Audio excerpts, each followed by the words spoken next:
Today we're talking about racism, religion, and real talk with my friend Charlie Hines. After seeing what's gone on in Minneapolis with George Floyd, it's like, here we go again. I just hate seeing things like this happen, and I know you do too. So I wanted to reach out to Charlie to have a great conversation about how he views situations like this. And is white privilege a real thing? We're going to talk about that, but also how it influences and affects what's going on in our churches in America today. A great conversation with my buddy Charlie Hines is coming up next. You're listening to the Steve Freeman Podcast, the real, raw truth about the pursuit of success in music, business, and life. Here's your host, hit songwriter, multi-platinum selling producer, and serial entrepreneur, Steve Freeman.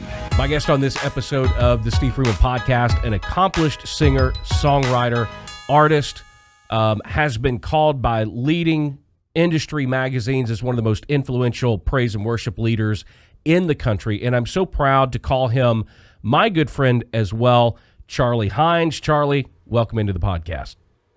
Thanks. Appreciate it. I do want to talk music stuff. I want to talk about some of that stuff. But the main reason that I wanted to talk with you today is because I was in my office earlier, and I've been kind of monitoring this whole story of what's going on in Minneapolis with George Floyd. And you posted, by the way, Charlie has an awesome podcast called Talking Worship. You can find it anywhere you get your podcast. And you uploaded a video version of the podcast. And of course, when I saw it, I clicked right on it and I was hooked. I sat there and listened to the entire, or watched the entire thing. And because there's you and I are friends, but there's a lot about your story that I don't know, and there's a lot about your story that you don't talk about regularly. And in this episode, you really kind of laid it all out there. Forgive me, but for those of you that are not watching the video version and are listening to this podcast, the reason Charlie is in fact black, so I want to make that clear. We should try to clarify that. You said something in your podcast that floored me, and I want to talk about that first. And you said that I'm too black for my white friends, and I'm too white for my black friends. Explain that to me. Sure. Growing up, like I said in the podcast, my mom was just my family grew up in, 30s and the 40s. My grandmother would take piano lessons and then come home and teach her two girls, my mom and her sister, to play the piano because they just couldn't afford it. But they grew up in a time that is foreign to me.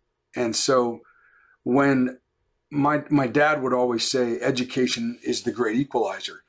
And if education was the great equalizer, then it was an honor to try to get the best education I could. Now, I still feel like a failure in a lot of those aspects, but my mom always made sure, no matter where we were assigned, my dad being in the Army, no matter where we got stationed, she would find the best school district in that area. And then that's where we had to rent a house. It didn't matter if it was a 2-bedroom with 3 kids. That's where we were going to go to school because they invested in education. And then if the public schools weren't good enough, they would put us in private schools.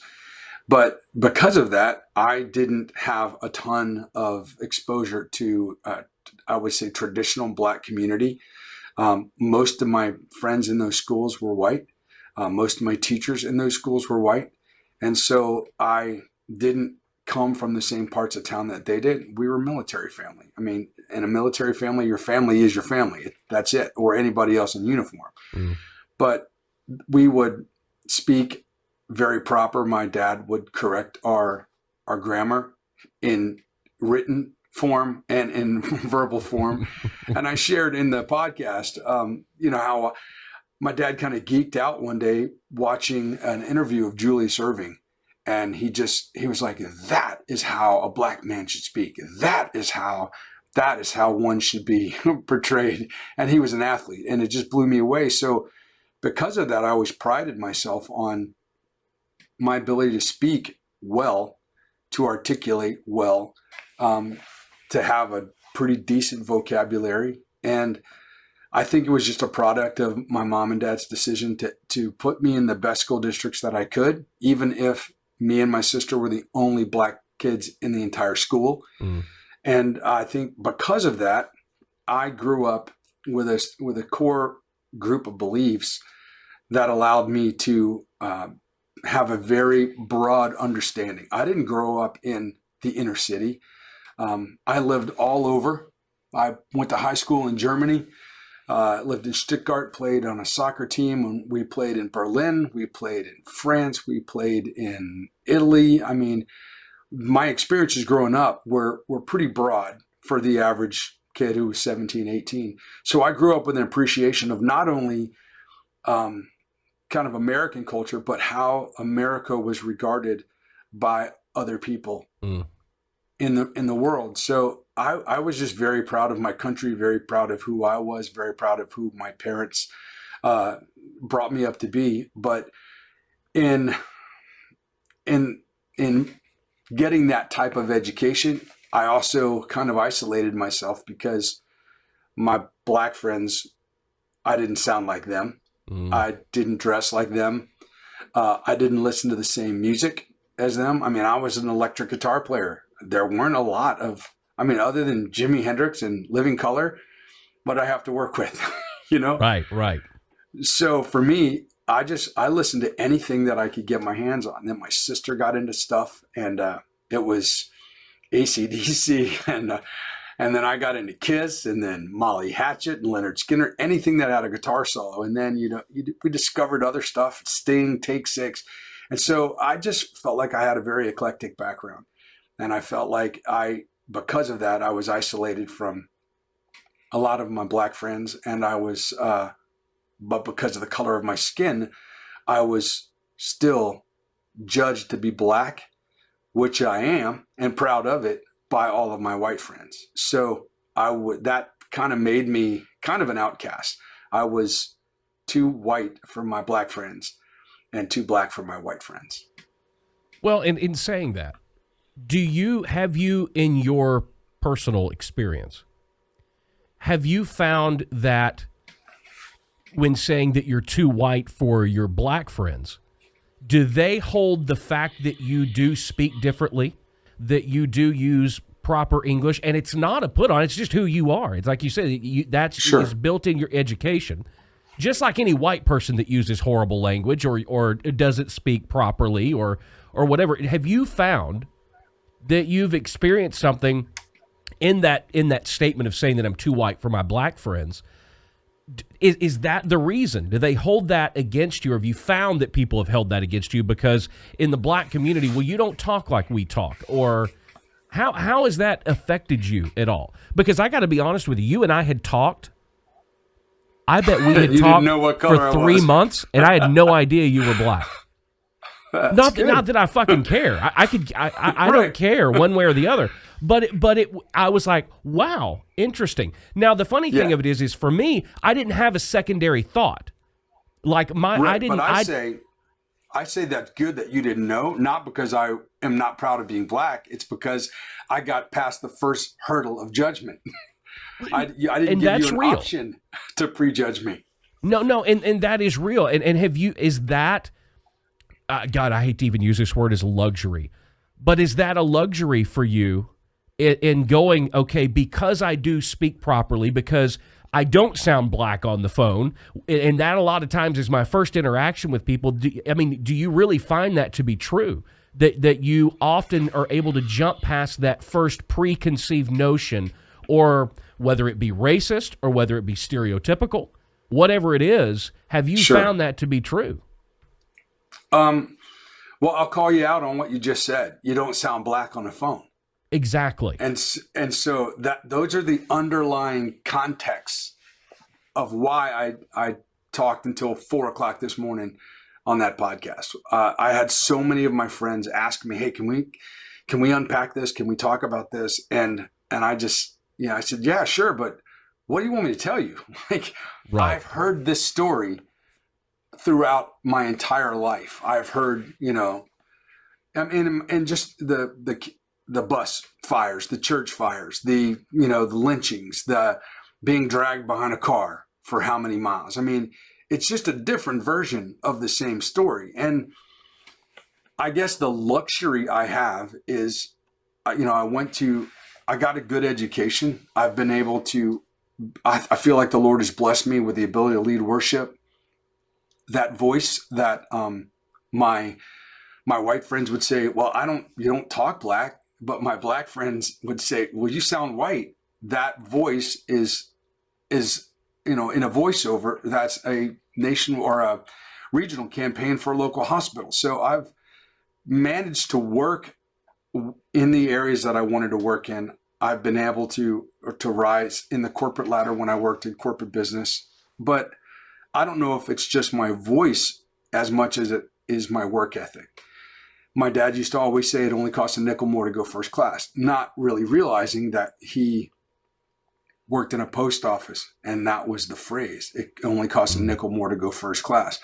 But he would read over our homework assignments. He would rewrite portions. He would buy a Britannica encyclopedia. These were before the days of Google, and we'd have to research everything we did. He just never let it become an option. And he would always say, it's not that you can't succeed. The real crime is that, I'll mess up the quote, but he said, the real crime is that we ask you to live up to a lowered expectation.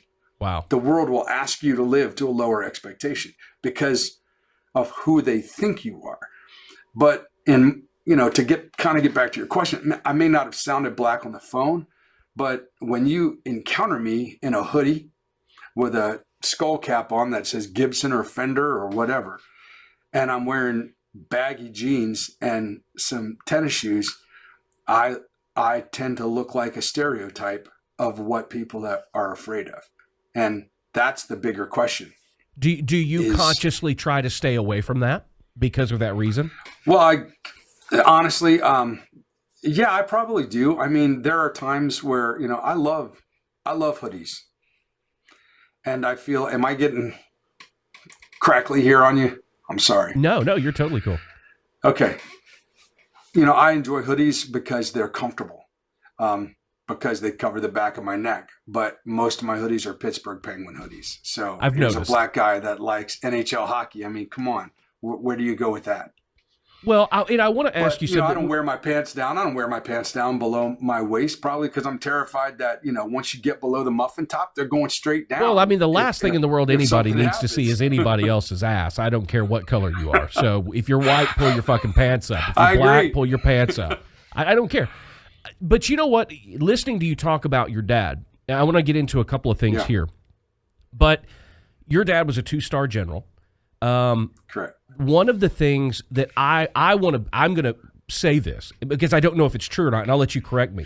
I don't think that your dad raised you the way that he raised you with the emphasis on being the best that you can be, whether that's grammar, whether that's the way you speak. I get the sense and the feeling that had nothing to do with because you are black, you need to be more educated. And it seems like to me that he would have placed that criteria on you to be a good person, not to be a good black person or a good white person. Just do things right. Speak properly because we should speak properly no matter what color you are. Do you think that was him because of coming up through a system, or do you think that it was, look, your dad coming up, he came up in the worst period in American history, one could argue, in the 40s, 50s, 60s. And to rise to the point of being a 2-star general couldn't have been easy.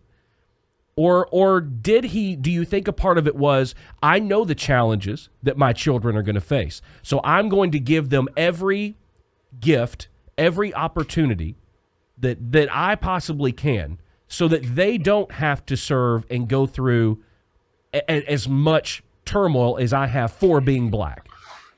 Yeah, I looked at my grandfather, Willie B. Lamb, owned the first black-owned hotel in Galveston. Now, he built his house for my mom and her sister and his wife in Galveston. But he would walk along the beach and give out roasted peanuts because he knew you couldn't just eat one peanut. But at the time, black sailors weren't allowed to stay in white hotels when they docked in Galveston. So until the Houston shipyards opened, all those ships came through Galveston. So he opened up Lamb's Hotel. And now it's, I've stood in the parking lot where it was, but it's a daycare now. But one time I was leading worship at a Vineyard conference. It was a national conference. I invited my mom down. She saw me lead worship and she was in tears. And I said, is everything okay? She goes, my son just led worship in a hotel where black people weren't allowed to come when I was growing up. And so I think it's both and not either or. I know that my father believed that whatever I wanted to do, I had to do it to the best of my ability. But in addition to that, when things got really tough and I said, Dad, do you think I could come home? And he was living in Alabama at the time. And he said, son, you can always come home, but there's not a job in Anniston, Alabama for a black man with a high school education. And you're no longer tax deduction. So stay in Pittsburgh, make a name for yourself, make a career for yourself. And know I love you, and you're always welcome to come home. One of the things I do want to ask you about that you talked about in the podcast is regardless of how the words sound coming out of somebody's mouth, you talked earlier about that first initial impression. Tell me, like you did in your podcast, about the instructions that your dad would tell you guys before you would go out and go shopping. Yeah. If we could go without a coat, that was great, because then we would eliminate the suspicion that we could hide something in our coat. We were not allowed to have our hands in our pockets. I remember walking, put my hands in my pocket.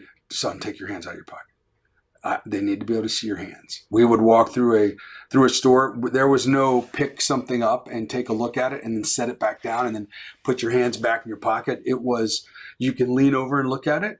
You can look around, but you cannot act suspicious. You cannot look suspicious because you're probably going to be followed simply because of the color of your skin.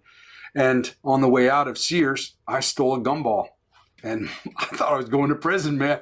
My dad took it so seriously, marched me back in there without a coat on. My son stole this. And she goes, oh, it's okay, sweetie, that's okay. And she's like, no. My dad said, no, it is not okay. Do you wish to do anything? And I was like, am I going to jail, But yeah, those are instructions that we had. He taught me how to be pulled over. He said when he was a military policeman. So he'd had a share of opportunities to pull people over, but sure. he would explain that. And I knew then that I had to,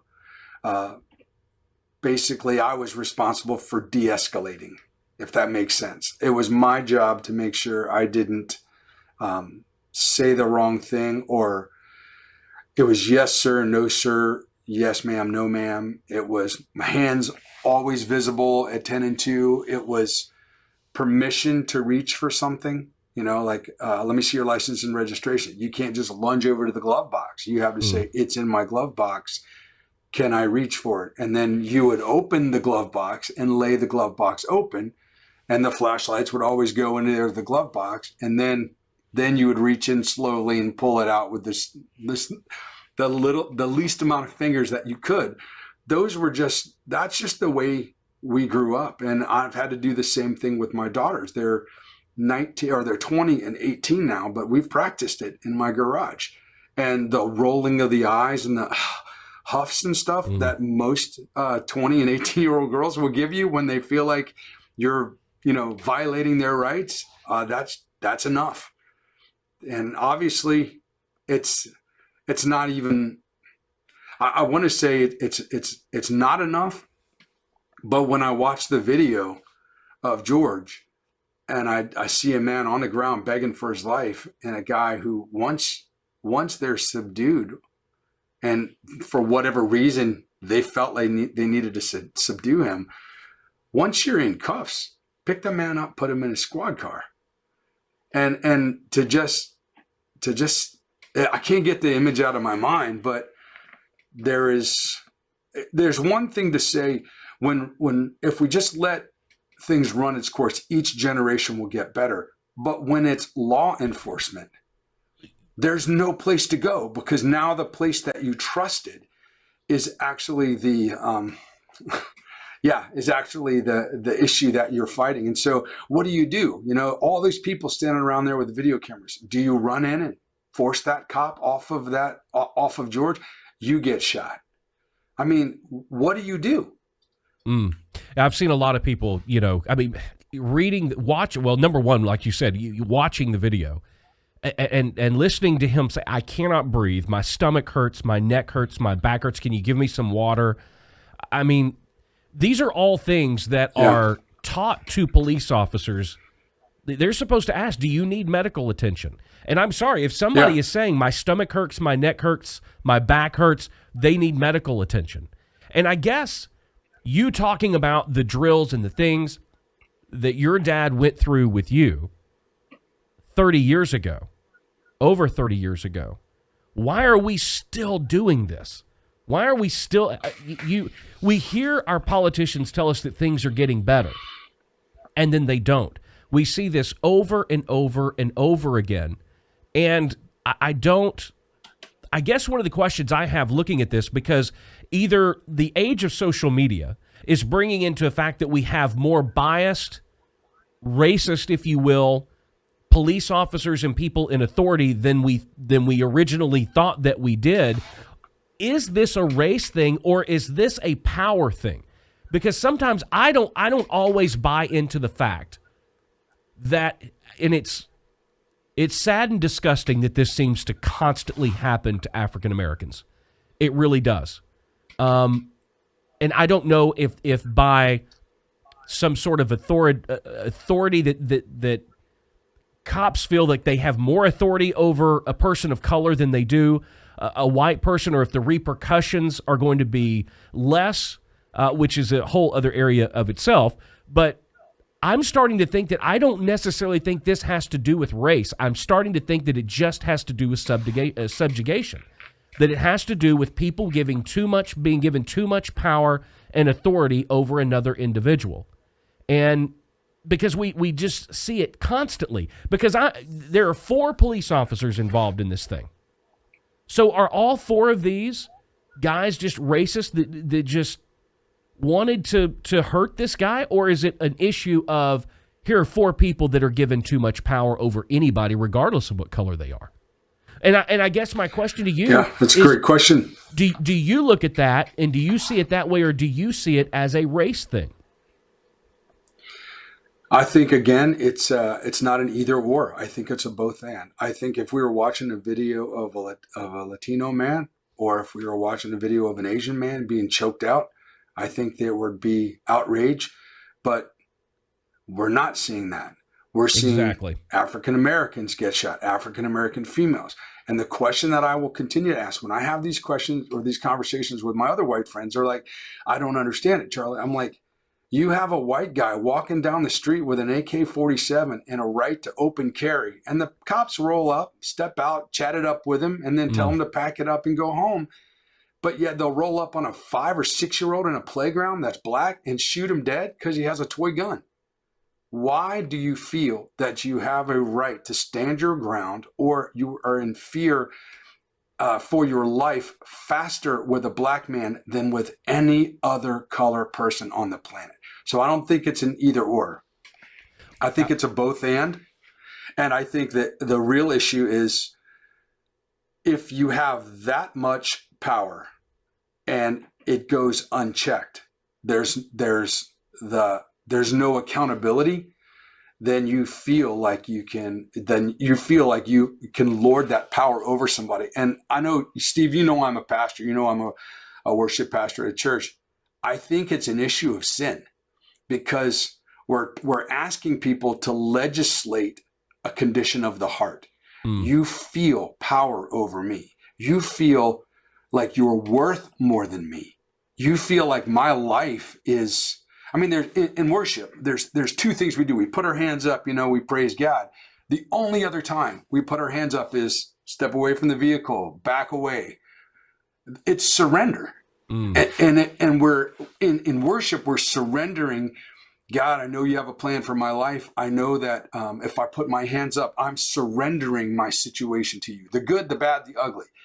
And when we do that with police officers, we're saying, I'm surrendering myself to you. I trust that you will care for my life as much as you care for your own. I hope you don't elevate the level of fear, that you don't, that your angst doesn't increase, because I would like to go home to my family after this. I would like to go home to my daughters, but I've sped in my car, I've run a red light, I've been pulled over, and I do my best to stay alive.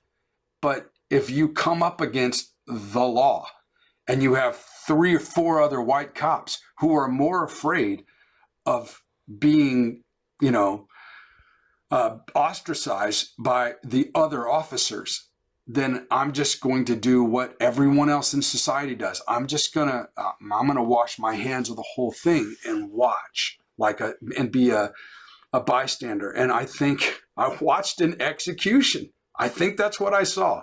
No, I'm pretty I sure 100% I watched the agree. execution of a black man in broad daylight by public authorities. Now, if this was the 60s and we were watching Martin Luther King talk about it in a church, there'd be a march, there'd be a silent this, there'd be this. But these people are voted into office to represent us. These people aren't voted into office to rule over us and subjugate us. And yet we can't seem to break free from the mindset that my life has less value than your life. And that comes from sin. Well, I'm going to be real honest with you, and this is a touchy subject for some people, but Lord knows I don't mind getting into touchy subjects. But I will be the first to say and admit that I have been frustrated, pissed off, and upset at times since all of this has started and seems to be just this horrible evolution we keep.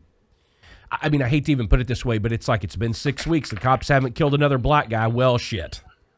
And yeah, I think it starts to become normal place, which is horrible because the more something happens, the more desensitized we become to it as a society. And to me, this subject of white privilege, I've seen it talked about on both sides of the aisle, from white people, black people, purple people, everybody. And depending on the style of the conversation, I get upset or not. And because there's part of me that's like, well, it's easy for me to say, white privilege is not a thing because, I mean, we've got, equal opportunity employment. We've got all these other things. And then sometimes I'm on the other side of the argument. And then when something like this happens, it becomes crystal clear to me. And because I keep seeing people ask, well, what if, especially people on one side of the argument, define white privilege. What is white privilege? And it's like, for me, I can help you with that. Well, tell me if I'm far off here. Listening to you talk, go for it. I would think, to me, the definition, forget employment, forget loans at the bank, forget all of the other things. For me, the basis of white privilege is real, and it does exist because of something you just said. If you cannot leave your house without being fearful of, if I should get stopped, what's going to happen, that is white privilege. Because I don't leave my house. I've never left my house once worried about, if I got pulled over by the cops, what's going to happen. Not once, not ever. And Lord knows I've been pulled over. I've probably got 37 speeding tickets. I've had multiple interactions. I'm an asshole to the cops most of the time because they are the most, 99% of the time when they walk up to the window, they're dicks. They just are. The badge gives them a sense of authority and power over people that they don't have, but they think that they do. And so I'm the type of person, I love confrontation that way. And I also was a cop once. So I know what they're thinking. I know the whole thing. And for me, if I were black, I'd be dead. Okay, third speeding ticket. You're and alive to tell that story. Steve Freeman would be dead. Okay, and because I'm just that way, and so for me, it's like I do have an answer to that question because I don't care about all the other things. What I do care about is the distinct difference between me and Charlie Hines is that getting pulled over by the cops. The worst case scenario for me is that I am going to get a ticket and I'm going to have to pay that ticket. That is not the worst case scenario for Charlie Hines when you get in your car and you leave the house, and should there be an interaction with a law enforcement officer, getting the ticket is not the worst of your fear. That to me is white privilege. Well, if you listen to the podcast, you heard my story about returning a U-Haul truck when I moved from Steubenville to Pittsburgh. I borrowed a truck from a friend in Newell, West Virginia. 1:30 in the morning, 2 in the morning, driving through Chester, West Virginia. And I get stopped after a policeman passes, looks at me. I look at him. We're the only two on the road. It's 1:30 in the morning. He hits his light, spins around. I get hauled into the basement of the jail. They open up a cell. They show me the cell. And they threaten that they're going to have to hold me overnight unless I sign the ticket. I said, I didn't do anything wrong, so I'm not signing that ticket. So then they said, we're going to have to get the police chief down here. I said, well, I'm not going home, so let's get him down here. And this little man comes over in a robe and his PJs, and he sits at the desk flanked by the one officer that cited me and the other officer in the room at the time. And he says, well, if you don't sign this ticket, I'm going to have to hold you. And so I made a phone call. I said, can I make a phone call, please? And I called home. And my mom answered the phone, and I said, I'm sorry to call so late, ma'am, but may I speak with General Charles Hines? And my mom said, Charles Chris? I said, yes. I'm sorry to call so late, but can I speak with General Charles Hines? And she said, hold on a second. My dad gets on the phone. What's going on, son? I said, hey, hi, sir. I'm in the basement of a jail in Chester, West Virginia. I didn't do anything wrong, but they're going to hold me overnight unless I sign this ticket, and I don't want to sign it. He said, son, this signing a ticket's not an admission of guilt. You can sign with an X, but you need to be aware there's probably a police officer another quarter of a mile down the road waiting to pull you over and search your car while you're in there. So you make sure that you've searched your car thoroughly before you get back in it.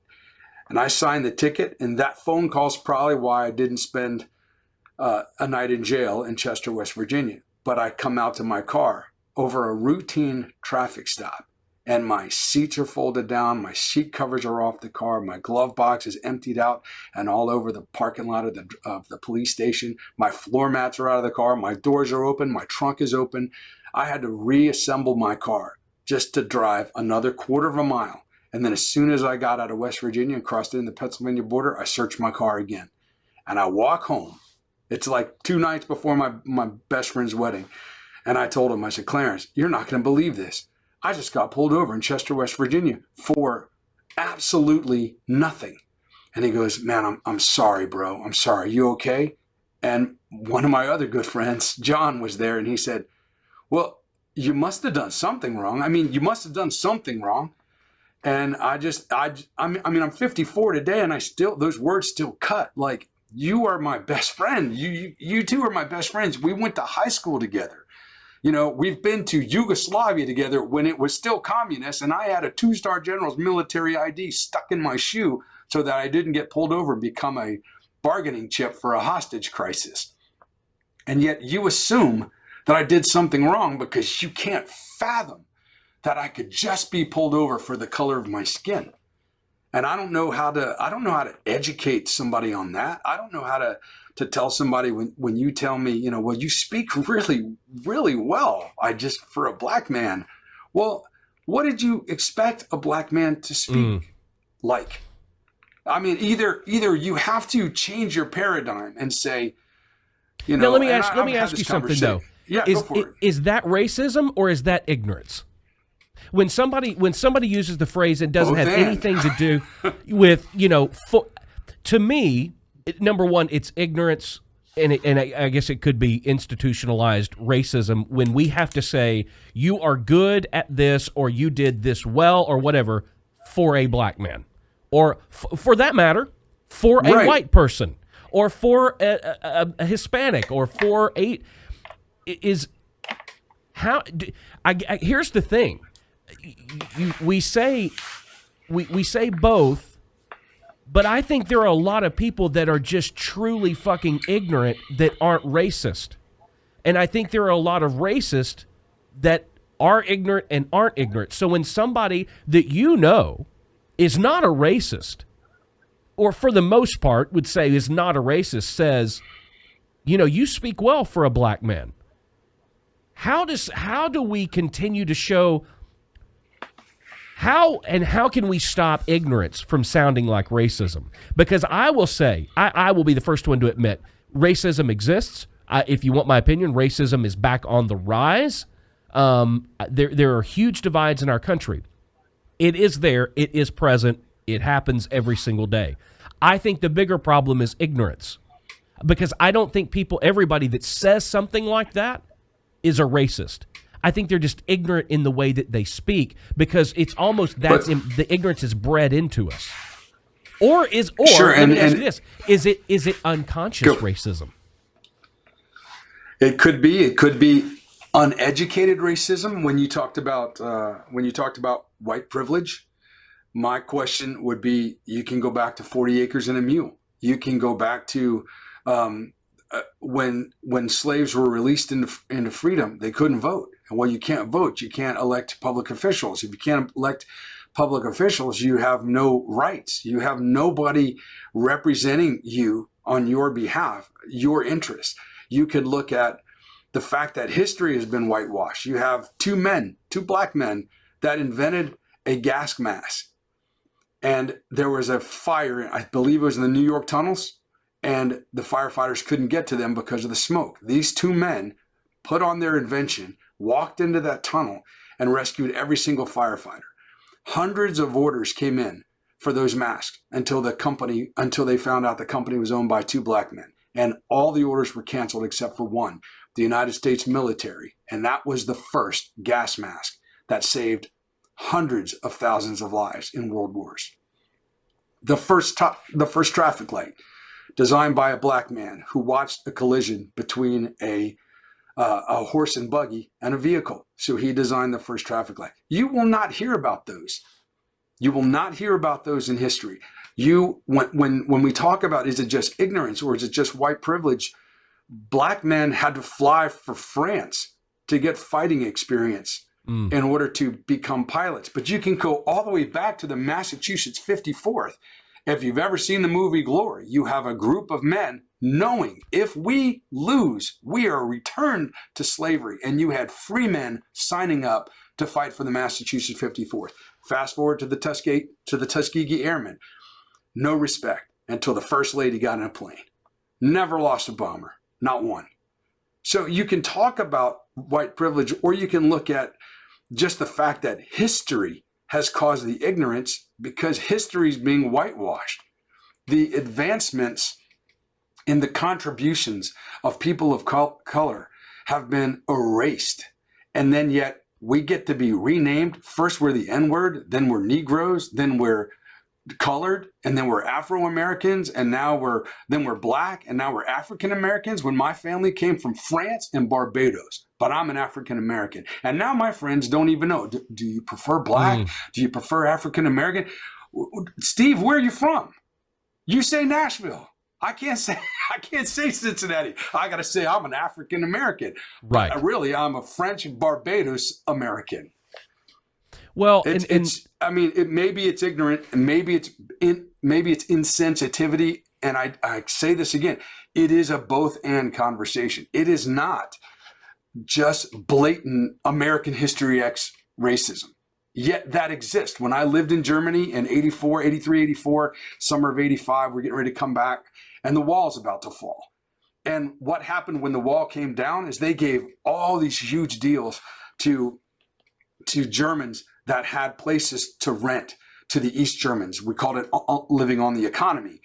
And they would give these huge discounts. And so Americans were like, well, I'm not going to get the rent break for living on the economy. So I'll either move back to the States or I'll move somewhere else. But what Germany didn't realize is history had never been updated on the other side of the wall. So when those people came over to West Germany, they brought all of this history that the Holocaust never existed, that the Jews were never killed, even though the Germans invited the public to dig the graves for these bodies at the concentration camps. That part of history comes across the wall, and all of a sudden, there's a rise of neo-Nazism. Now, I listened to the Charles Barkley interview with the guy who coined the term alt-right. That guy is a freaking neo-Nazi. I'm sorry. He's not an ultra-conservative.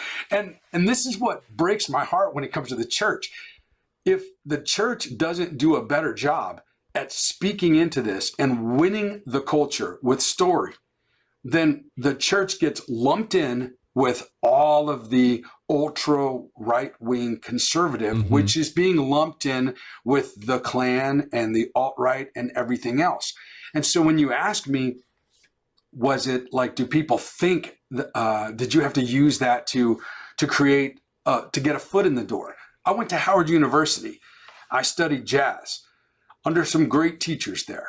But while I was there, I took a class called Social Foundations of Urban Development. And this teacher was brilliant.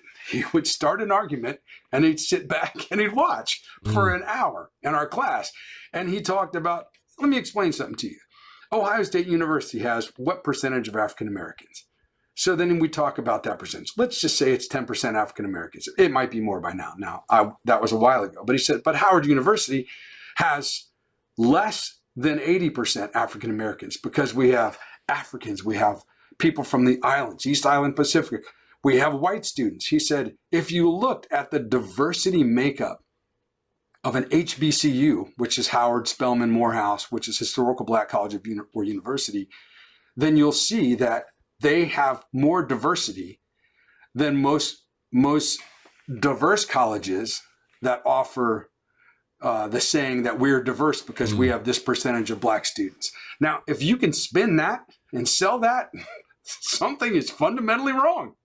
No, and it really is. And it kind of leads into something else that I want to ask you about, and that is, you would think, well, it's supposed to be, our churches are supposed to be exactly what we call the big room, and that is a sanctuary.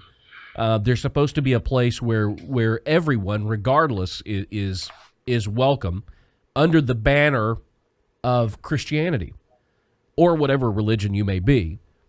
How have you found that being in that quote-unquote business has been different than life on the outside of it, being black? How have you, because you've worked at mega churches, you've worked at some of the big ones, and how have you run into that, or have you found that if we're all doing what we should be doing, and that is trying to be as Christ-like, or at least showing other people the love that Christ shows us, have you found that maybe sometimes that love has a little bit of a color barrier as well? Yeah, I would say that I've had conversations as innocent as, we're going to do this song this week. Well, which version are you going to do? Are you going to do the Paul Baloche version, or are you going to do the Anthony Evans version? Well, I like the Anthony Evans version. It's hip. It's R&B driven. It's got, some killer background harmonies. It's got some cool modular chord changes in it, but the guy in charge is going to say he wants me to do the Paul Baloche version, which is like strum a bunch of G chords. And I'm like, look, if you just need basically, are you going to do the black version or the white version? That's what they're asking. Yeah, but you're not going to hear the Anthony Evans version on CCM radio. And Sunday is still the most segregated day of the week. We have predominantly white churches and we have black churches. And when you cross those lines, that's where I feel like I'm uniquely equipped and I think God has uniquely placed me in those. I was one of the first African-American merchandise managers for Luxottica. When I rose to that position, I was one of the first African-American worship pastors at a large vineyard church. And I think I was uniquely equipped because of my experiences, because of my upbringing with my father, because of where we lived, because of the groups of people that I was able to associate with. My perspective on music is, if I get a player that grew up in a black gospel church, That's another spice in the cabinet. I can cook something different on Sunday morning. But if we're afraid to reach across the color barrier or reach across the culture barrier, then you'll never know what I can bring to the table. And I think that's the real shame. But what I run into in churches, and I said this in the podcast, when I'm walking into a worship service and the guy says, after President Obama won the election, he goes, "I bet you're happy." He didn't know how I voted. He didn't know what my political leanings were.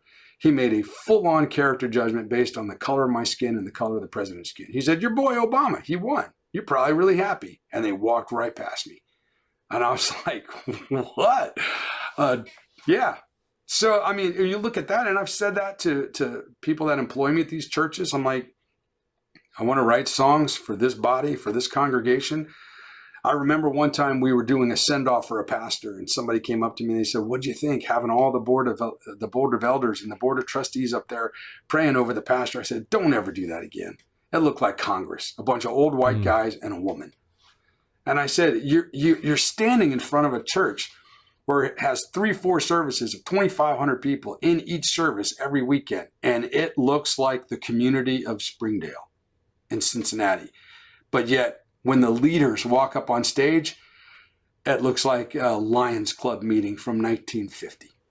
So, the problem with that is you can go and get people of color to be the front person for you.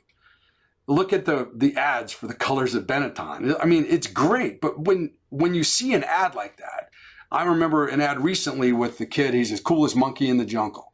And I was like, dude, did anybody of color vet this thing before you put that out there? And yet then you go and you look at the photo of the board, the CEO or the board, the CEO, the CFO, the marketing director, white as day. No, I guarantee you nobody vetted that. So it's you have to continue to intentionally expose what your agenda is to people that don't look like you. And that's the thing. We want to be surrounded with people that we're comfortable with. So I'd say, in worship trainings, I said, if I need a guitar player and I ask my 4 40-year-old white guy guitar players to go find another guitar player, I'm going to get another 40-year-old white guitar player. I'm not going to get Monica Smith, who's a 20-something Filipino woman who can shred. I mean, she's amazing, because those aren't the circles those people swim in. And so you have to intentionally put yourself out there to be ridiculed and to be the person that crosses the barrier line and in order to have an impact. And when I was in that church in East Liverpool, one of our pastors was invited to the black church because we were doing a lot of work in the community. And she said, "Well, they've invited me to sit up on the stage with them." And she goes, I don't want this to be about me. I don't want this. I'm like, "Oh, no. You need to understand something. In black communities growing up, the church were the public representatives of the people in the community. And so it was not an option to have an elected official or to have a councilman or a councilwoman represent you. You sat in that seat on the stage at church because it was a position of authority. That this church is recognizing you as a leader in this community. That is a badge of honor. That isn't self-serving or I'm better than you. And it took me explaining that to her for her to sit in that chair with pride and realize I've just been recognized by the other black leaders in this community as reaching across that divide and investing in my community, even though they don't look anything like me. No, that's what I keep coming back to, is I keep thinking that I keep seeing areas in my own life and the people that I've, surrounded myself with, and how we process things and how we think about things, especially when I first heard of this the other day. To me, I don't hear the story of Mr. Floyd. I don't think that I think of it how a white person thinks of it. I think I just think of it as how a human being thinks of it. But I would imagine that you probably have to think about it a little differently. I mean, that to me is Because now, I mean, just in all honesty, since this happens, when you get ready to leave the house, or your girls get ready to leave the house, are you more worried about them after something like this happens? Does it put you on higher alert?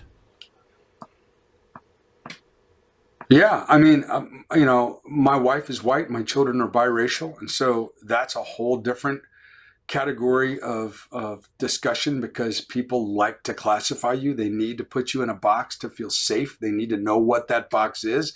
And a biracial child blows that box out of the water. Well, what are you? Are you black or white? I'm both. I don't know how to explain it any better. I'm both.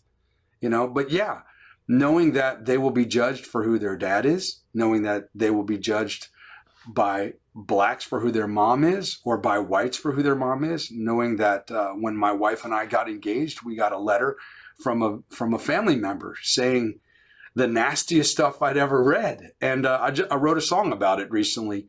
And the letter said the only reason his father was a 2-star general is because of affirmative action. She didn't know me. She didn't know my father. But as soon as we had our child, she just melted. And we have a perfectly fine relationship. And I asked my wife, hey, throw the letter away. Well, no, nobody will believe that she wrote this if I don't keep it. I don't need that in the house. I don't even want that spirit in the house. And we're still friends today. We follow each other on Facebook. We comment on each other's posts, because I feel like if, as a black man in the position that I'm in, in the military, there's a saying, the first one through the wall is always the bloodiest. I'm totally comfortable and totally fine being the first one through the racial barrier wall if I'm the first black friend you've ever had, if I'm the first black person you've ever talked to, if I'm the first black person whose house you've ever been invited to, if I'm the first black worship leader you've ever had. And I say this in the podcast, if I take the stage after being a jerk online and spewing hatred or reverse racism, when I take that stage, I've lost the ability to talk about Christ. I've lost the ability to talk about the change of heart, or grace, or freedom, or redemption, or the forgiveness of sin. I've lost that ability because half of my congregation feels like the country's going to hell in a handbasket. And the other half of the congregation is saying, Bush is the best thing since sliced bread. And then 4 years later, country's going to hell in a handbasket. And the other half of the conversation is going, Obama's the greatest thing since sliced bread. I don't have 24 years to waste. And now we're starting the cycle again. And the political side of me says, turn it off. I don't need to watch the news. I can read my news story, and which is what I do. I'll check my news story at night, and then I'll read the feeds, and then I'm like, oh, this is blowing up. I'll check it out. But when you have political parties that there is no middle ground, there's completely divided left and right. The silent minority, which I don't think is a minority, the silent majority remains silent because they value their ability to remain neutral, to cognitively reason. And so they don't want to be lumped in with the extreme right, or they don't want to be lumped in with the extreme left. So they just hope that someone else will speak up. And in an absence of leadership, the loudest person in the room is the leader. And that's what you're seeing. The loudest news story is winning the culture. The loudest politician is winning the culture today. And that's the sad part. Now you have these same politicians that'll go into a black church and say whatever they want to a black congregation, and then turn around and chastise a predominantly white church for handing out a pamphlet about who to vote for. You can't have it both ways. You can't.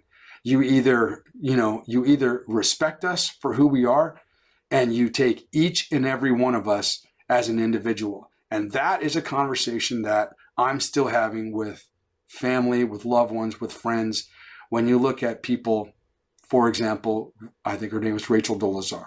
She was a white woman impersonating a black woman, said she had black parents. Mm-hmm. She ended up rising to the head of of a chapter of the NAACP. And at the end of the day, I'm looking at this and I'm thinking, she has no idea.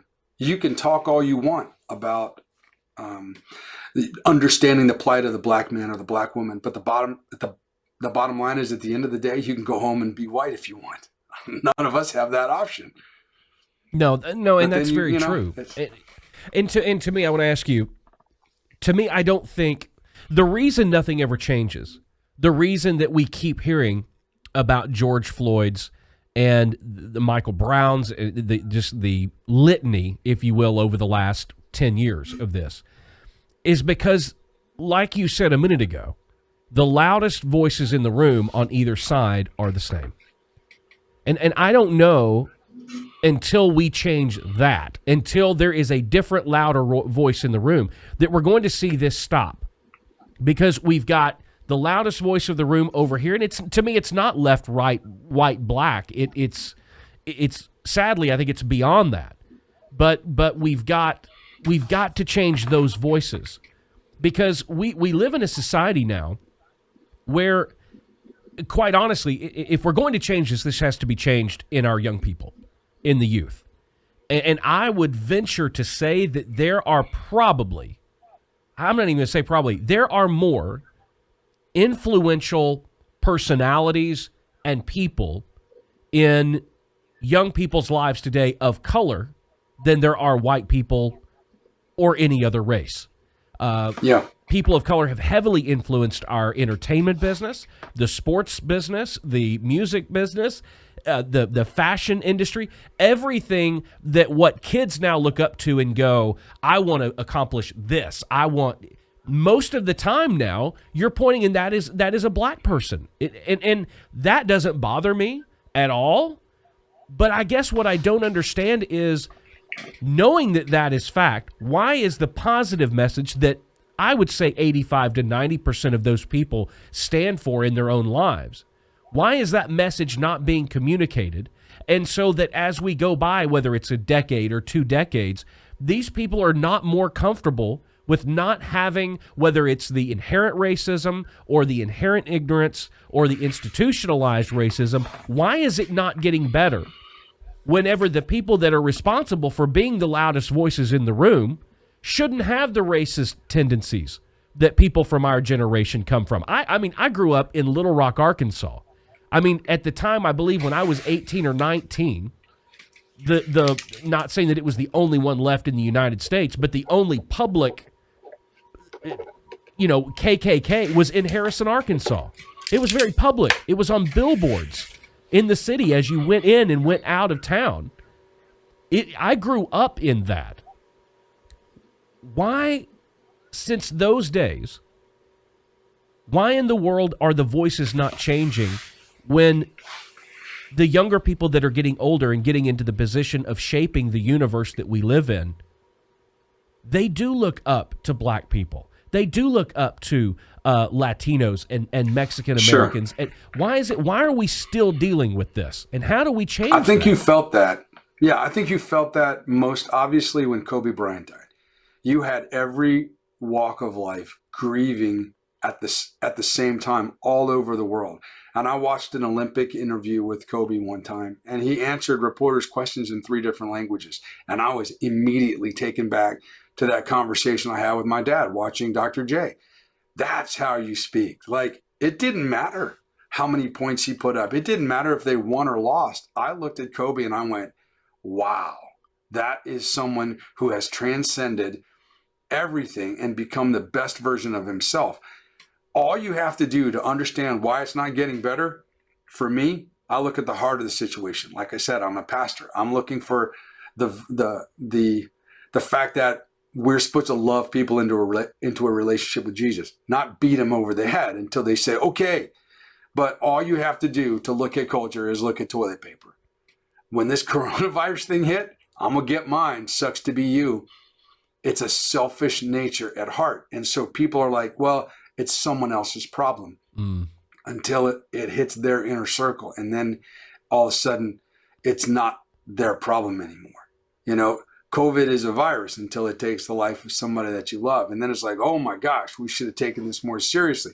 Racism is someone else's problem until it affects somebody that you love. That's why. You told me, Steve, whatever you do, man, don't do a video podcast. And I'm like, all last night, I'm like, here it comes. I'm going to hear it. But I did it because why? People are asking me, I've got a couple thousand followers between various. But hold on. Let's be clear. Yeah. I want to make sure. I did not tell you not to do a video podcast because you were black. Okay. No. You told me not to do it. I know you did, but I just want to make sure that is very clear. I said don't do it because it's a lot of fucking work and it wears you out. It had nothing to do with Charlie. Don't let people find out you're black. All right, go on. Yeah, but I did that. Clarify that. I did that. Yeah, I did that podcast last night, and I put it on video, and I was totally unscripted. And usually I write it all out and I polish it up and everything, but I wanted people to see my face, and I wanted people to feel if 90% of what we communicate is nonverbal, I couldn't just talk about it. I had to show people. And I finished that up and I posted it and I edited it the best I could, but I think I needed to tell the story because my friends, people like you, people like my buddy Darren, my friend Shelly, they're asking me, I feel hopeless. I feel helpless. What do I do? And I said, okay, first of all, we need to get away from let me judge the source. Well, let me put out an article about what happened to this guy. Oh, that came from a conservative newspaper. That came from a liberal newspaper. That came from this source. Or we got to go to Snopes or Snoops.com to verify it. You guys know me. And so if I just tell you my story, then it's 1 degree of separation. Now you can say, I know somebody who's had to live like this. Deal with it. That's why I did the video. And I don't think it's getting better because I think we live in a selfish culture. I think the heart of actually providing servant leadership to people, serving people because we have the means and we have the ability and it's the right thing to do, has been lost. March 14th, when Ohio locked down, my daughter was freaking out. And we watched World War Z with Brad Pitt. And we went outside and I'm like, see, there's no zombies coming for us. We're good. We just got to lock down and binge watch some stuff. But then it wasn't getting better. So that night I went to my basement. I looked around. I said, man, I've got a recording studio. I need to live stream a night of worship. And it affected so many people. They asked me to do it again. Can you do this every night? And I have done it every night since March 14th, a 30-minute worship set at 8 o'clock Eastern time, because it's my way to offer servant leadership. It's my way to serve my community with what they need. They're lonely, they're scared, they're afraid. Some of them are not feeling well. Some of them have loved ones in the hospital that they can't visit. So I get to hit the reset button for them. It's turn off the nightly news, shut off your TV and just come worship God for me. People are watching from New Zealand, from Kenya, from Texas, from Florida. And it's just, I'm serving.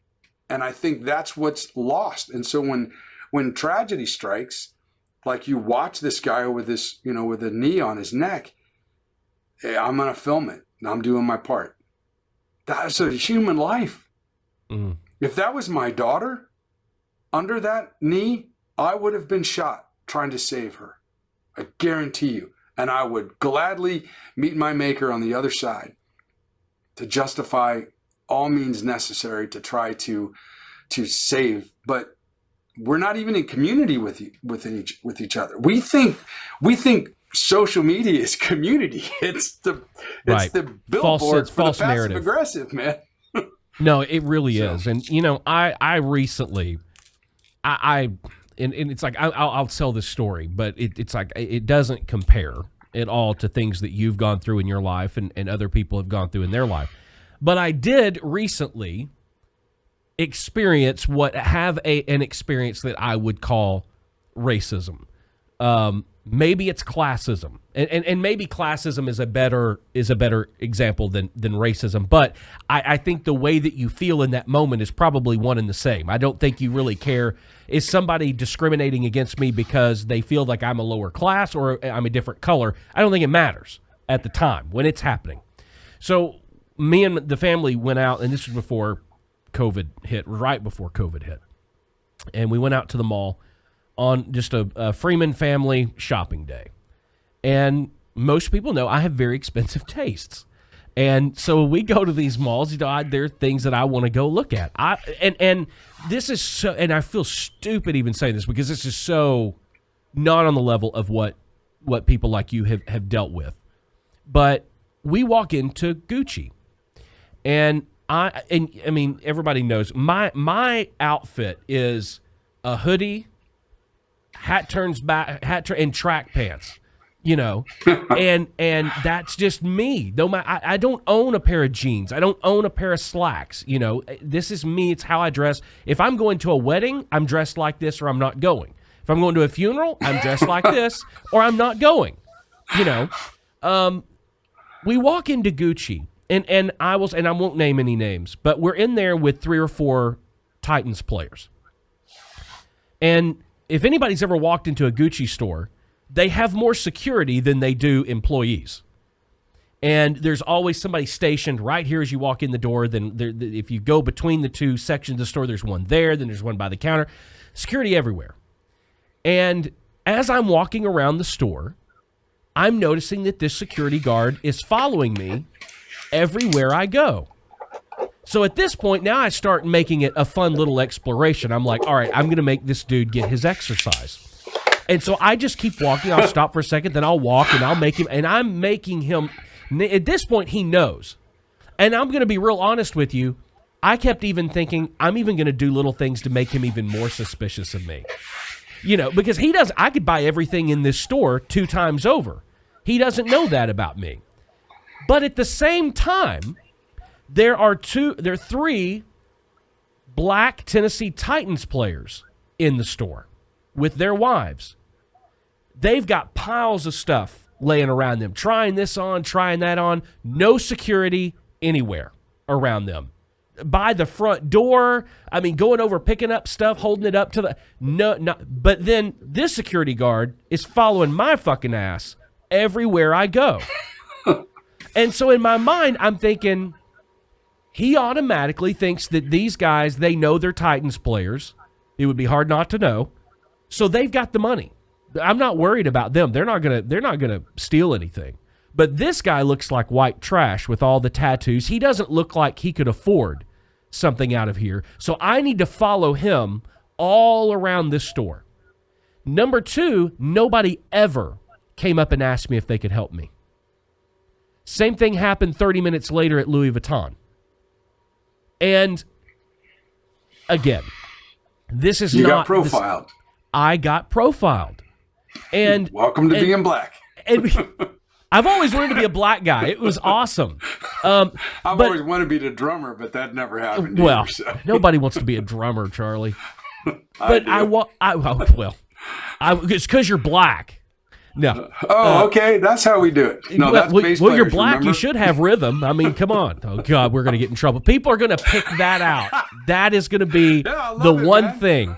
I've already been called a racist. We have a relationship. So we joke, and it doesn't deplete the bank account, man, because we've talked on the phone for hours. You've been very gracious with your knowledge for a guy who just called up because he saw your article in a magazine about the desk that I'm sitting at. But if we're not in relationship, I'd be offended. Well, and that's true. But listen, I have been called a racist once already this year publicly. So for whatever reason, but I don't even know why that was. But I remember walking. It was your women in country music. Oh, that was Mickey Guyton called me a racist. It's like, I don't like your music, so why does that make me a racist? Oh God, I'm not even getting started off from there again. God damn. But I remember walking out of that store, and it did hit me. I'm like, wait a minute. So that's what that feels like. And that is not a good feeling. That it makes you feel subhuman. It makes you feel like you're worthless, and that it's a very hard feeling. Try going into a car dealership with financing and get somebody to help you in a hoodie and a sweatshirt. I got to go home, get dressed up into a pair of slacks and a sport coat, and walk in and act like I have money for somebody to say, hey, can I help you? So it is extremely refreshing when I go to a dealership. And I've been denied, back when the Toyota MR2 came out, the new model. I wanted to test drive it. They refused to test drive it. Refused to let me test drive a car that I was in there shopping for. I bought a Volkswagen Scirocco instead. But Yeah. So, I mean, you got profiled and it sucks. And, you get that enough in life, and maybe you develop a sense of bitterness, or maybe you develop a sense of, I don't know what to say, but it changes you. And you can say it doesn't, but it does. It changes you. No, it does. It's a very different. And I see that's happened to me once, right? Now, I mean, it's happened to me before. I've had the car dealership thing happen too. I mean, I've walked in shorts and sandals and bought $100,000 car. It took me 3.5 hours to buy the car because nobody would help me. Right. But right. But that I understood. I walked in somewhere and I looked like I was a homeless person. So, the idea of the salesman, oddly enough, the guy that sold me the car, the only person that actually came up and was like, I've seen you walking around. Has anybody helped you? Was a black man. Interesting enough. And I've since bought 3 or 4 cars from him. And for those interested, he was working at that car dealership, putting himself through medical school, and he is now a doctor. Awesome. So, but I remember when we walked out of there, I looked around and I told my wife, I said, that's bullshit right there. And I think that feeling, we all try to overcome that feeling because I was wrong in thinking this way. But my first reaction was, I said, babe, go back in there and find some. I don't care if it's $6,000, $7,000. We're buying it to prove a fucking point. And I think that's a lot of people's reactions. But then we often hurt ourselves by the actions that we take from being and experiencing things like that. And it's because my thought was, what did I do wrong? Well, I should I have dressed differently to come and go into the Gucci store? The Titans players weren't dressed any better than I was, and so it did leave a mark on me. And I got to say, but you could pull out a Black American Express card, slam it down on the counter, the rattle of the titanium was like, oh, and you could try on whatever you want. I went to buy a cashmere jacket for a meeting that I had to go to, and they wouldn't let me try on the jacket at the Ross Park Mall in Pittsburgh in 1993. They didn't serve my father at a restaurant in 91 in Anniston, Alabama, when he was coming to command the Fort McClellan military base, which was the military police and chemical school for the United States Army, because his driver called him sir in a restaurant filled with white people. Now, if that happens to you over and over and over, do you blame people from shopping at Black-owned businesses only? Or if you're a Latino, you're going to shop at the Latino-owned restaurant? Or if you're Asian, you're going to only go to the Asian store? I mean, we're segmenting society into little silos because it makes us feel safe, but we're actually doing the one thing that we shouldn't be doing. We should be tearing down the silos and being forced to move from the back decks to the front porches and engage. And we don't, because we want to feel safe. But when, TV stations owned by major corporate conglomerates just need ratings, it's 40 minutes of facts and it's 44 hours of opinion. How do you get intelligent people that are rational thinkers to think for themselves and speak out when you got the facts for an hour, but you got 8 hours of opinion after that? So now we're told what to think about what we said. When I watch a presidential debate or I watch a campaign, I watch the debate and then I turn it off because I don't need you to tell me what I just heard for 2 hours. I want to formulate my own opinion, or better yet, I'll listen to it instead of watch it. No, I agree with you, and that's why it's especially with us being in a political season. It's like I think this is going to be worse than we've ever seen it. If we thought it was bad with the first round with Trump, and then even with Obama and before, it's going to be ugly. I think we have not yet seen the worst of each other, but I think over the next 6 months we are going to see the worst of each other. Because I think when you look back at Bush and Gore, that looks like 3 cards down on an undercard ballot compared to what we're seeing now. And I don't know how to fix that. I'm not running for office. I think that's not my purpose. It's not why God put me here. But conversations like this, if they cause people to think, if they cause people to go, you know what, when I see something like that, I'm going to call the police. I'm going to call police that aren't on the scene. And maybe, or I'll call somebody, or I'll get the shop owners to come out and just like challenge people to pick him up. I don't know. But, you know, where I live in, you know, Lebanon, Ohio. I'm stuck between Cincinnati and Dayton. I don't see a lot of that stuff. But when I first moved to Cincinnati, you know, it's pretty big news, the riots that were going on in Cincinnati. And I was new to the area. I didn't even get up on the situation. But I think, politics aside, we have to either decide I'm going to sacrifice my predisposition or my fear of being prejudged or being classed in a segment, and I'm going to try to cross that line and become aware of what my friends' lives are like, of people of color, of you know, immigrants, of, you know, LGBTQs. I remember somebody saying one time, what do you think? What's the church think about this? I'm like, it doesn't matter what the church thinks about LGBTQ. It's what they do about it. It doesn't matter what we say. It's how we treat them.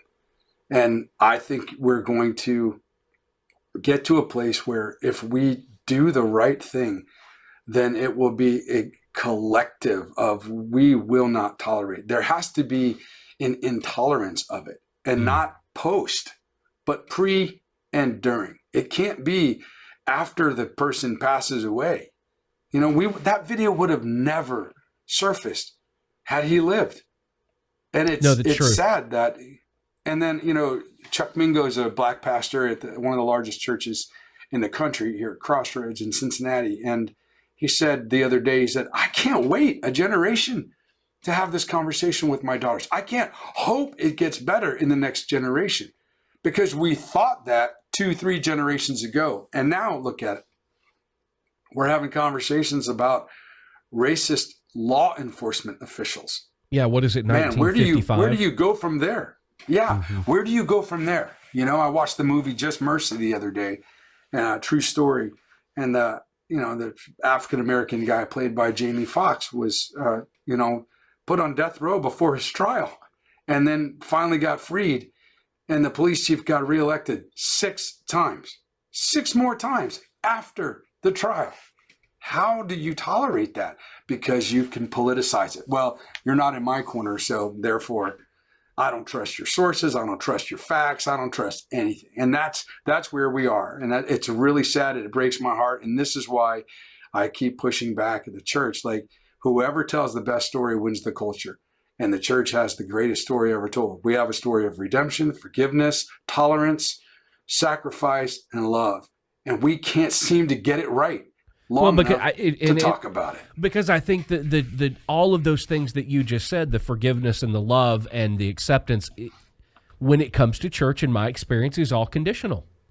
We love you if you meet this condition. We will forgive you as long as you ask for it in the right way and it comes in this condition. I mean, and you know that about me. That's why I don't go to church. I mean, I think if you want to be judged, go to church. You know, the way that you dress, tattoos, smoking, it doesn't matter. If you want to feel like you're not valuable, go to church. Unfortunately. And that's religion. Yes, that is religion. That's not Christianity. Because there's a difference in religion and relationship. And what we're talking about is relationship. I have a relationship with my Creator. I don't need to be told on the nightly news who to vote for to save me. I know who my Savior is. But I don't need the local church down the street to tell me that I need a Savior, unless I don't know.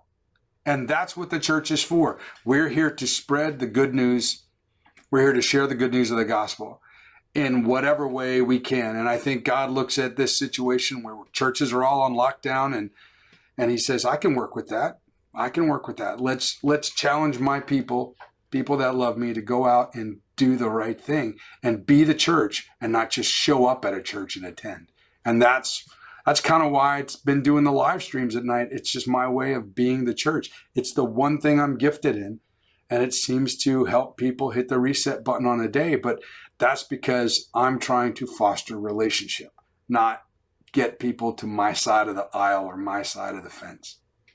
Do you feel, or are you afraid that a lot of the churches, because of religion, it's getting, I'm even as a Christian, I'm starting to really understand the importance of the difference in the separation of church and state, because that, and when you say that, to me, that doesn't mean that you're not of faith, that you're not, that I don't believe we should legislate morals.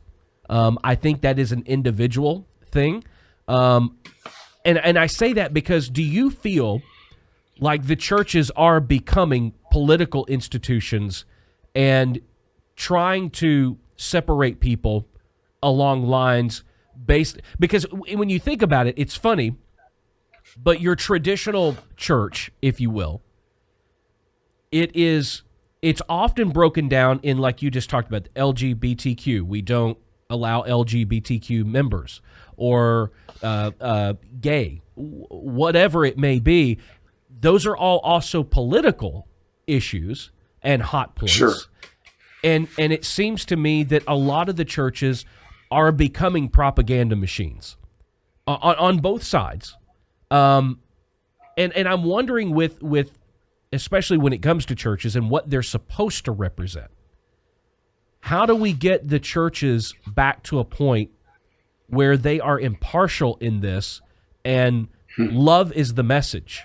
It's not love. Man, that's the $1 million question. And I think the answer is in the Bible, the longest message that Jesus ever preached was Sermon on the Mount. What's the 2 points of that message? Love God, love people.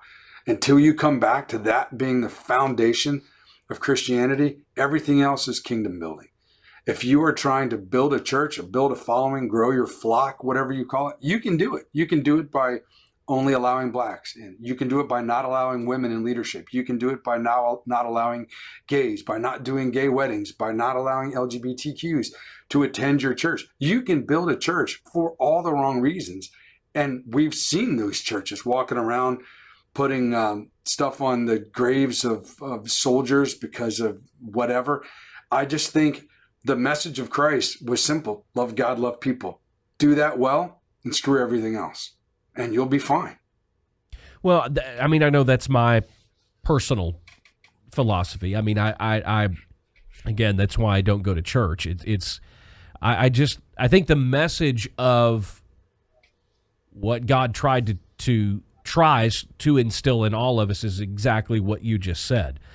To me, the building doesn't matter. To me, the doctrine doesn't matter. To me, it is a personal relationship, and I don't need. Yeah.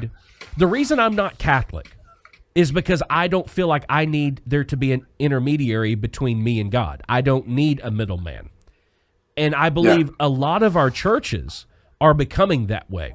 I think that whether it's the pastor or whether it's the elders, there's always a buffer or an entry system to get to God. And you've got to come through that door to get to God. You've got to believe exactly the way that we believe in order for you to get to God. You've got to vote the way that we want you to vote. You've got to look at everything as a sin. And we oftentimes forget that I believe it was, and I'm 99, you'll know, you're 99.9% sure that it says in the Bible, the greatest sin of all, God looks at sin equally. There is no one sin greater than the other, except for the greatest sin and only unforgivable sin is not admitting and accepting that Jesus Christ was the Son of God. That's it. Outside of that, and that's our choice. That's choice. Right. And outside of that, to me, being gay, being homosexual is no different than the straight guy in church that checks out the boobs on the waitress at lunch after church. Right? Lust or the guy that steals money from the collection plate as it goes by. Absolutely. Or that lies, or that deceives, or that does anything else. The sin in God's eyes is not weighted. So it's not, and I don't understand why it's okay to let the guy that lusts after other women or lies to this person or is dishonest or anything else. Because it's not public. That's right. Because it's not public. It's That's hidden. right. But if it doesn't And matter that's to the scary part. If it doesn't matter to God, why does it matter to the church? I think because when you look at the church today, we are not only protecting what we feel is our flock or our congregation, we're also protecting our personal sphere of influence. And if I have to answer the tough questions on my personal sphere of influence, then it could jeopardize my ability to do my job. And I think nothing has exposed the church's strengths and opportunities more than this lockdown. It's forcing churches to be the church and not just come to church. And now you're seeing churches that were involved in their community, they're more involved in their community. Churches that were isolated from their community are completely cut off from their community. And it reminds me, I lived in Dallas for a while, and Deion Sanders spoke. I think he spoke at a TD Jakes church, and he was asked one time, what's it like having all that money? Man, I'd like to have that. He goes, money doesn't make you who you want to be. It just augments who you already are. If you're naturally a giver, you're just going to give more. If you're a porn addict, you're going to go in deep. If you're a drug addict, you're going to overdose. If you're a gambler, you're going to go bankrupt. It just augments who we already are. Until we get to a place where we surrender those things and we say, okay, God, who do you want me to be? Just you and me. You're the only person whose opinion I care about. That's when things change. And to come back to something you said earlier in the podcast, after 9/11, I was asked, and still working in corporate, Charlie, you going to fly again? And I said, right now is probably the safest time in the world to fly. Nobody's going to be hijacking planes anytime soon. But they said, I'm just really struggling with the profiling of the Muslims, and you can't wear a backpack and you can't do this. And I'm like, welcome to being black. This is the best opportunity in the world for black people. Nobody's looking at us anymore as the guy who's going to steal the pack of cigarettes from the corner store. They're looking at the Arab looking dude with the backpack who comes in, and they're afraid he's going to blow up the local store. And there was this window where I think the world shifted and said, you know what? These aren't, black people aren't the most feared people in the world anymore. And that season came and went. And now it looks like we're right back to where we started. But I think there's that political shift. If you say our church is political, I don't know. I know some great churches that are doing outstanding work for the kingdom and for their communities. And I also know some churches that probably should just shut up and be quiet and do their own little thing. But I think coming out of this, there are going to be two types of churches: the type that grew and figured out how to utilize being the church in their community, and the churches that shrunk up, hid away, and nobody will return. And I hope we're not one of those churches. I think we've done our best to get out there and serve the community and present resources and tell the story in a completely creative and fresh way. And that's exciting for me because it's something that I feel has been lost for a long time. But the fact that you and I are having this conversation and we're talking about these issues, I think this is what will help shape the conversation. It may not change anybody's mind, but at least it's information into the stream, as Colin Powell would say. He used to walk past his troops intentionally during PT and on his way to his morning meetings, and they'd say, good morning, sir. He's like, how you doing, young man? And he'd say, great. Anything I can do for you? Well, the toilet in the barracks is still backed up, and the kitchen's still, the plumbing in the kitchen's still really bad. And then Colin Powell would get to his meeting. He's like, hey, what are we going to do about the toilets in the barracks? And all the other general officers are like, how did you know about that? He would say, it doesn't matter. But now that information's in the stream, what are we going to do about it? And I think that's why I did why I had that conversation on video last night, why I shared the story, because I want the information in the stream. And I don't want it to be a social media post where everybody has to go and check the source.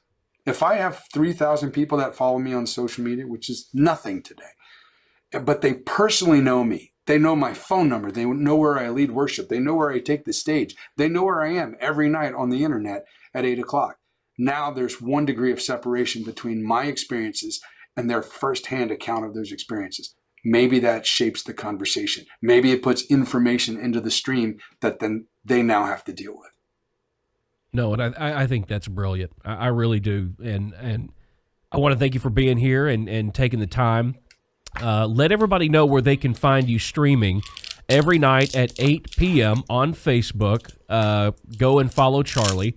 And it really is a good time. I love when I'm not busy or doing something and I log on and I see that you're live and can log on, because it's just very refreshing and it is very uplifting, and we need that right now. So let everybody know where they can find that.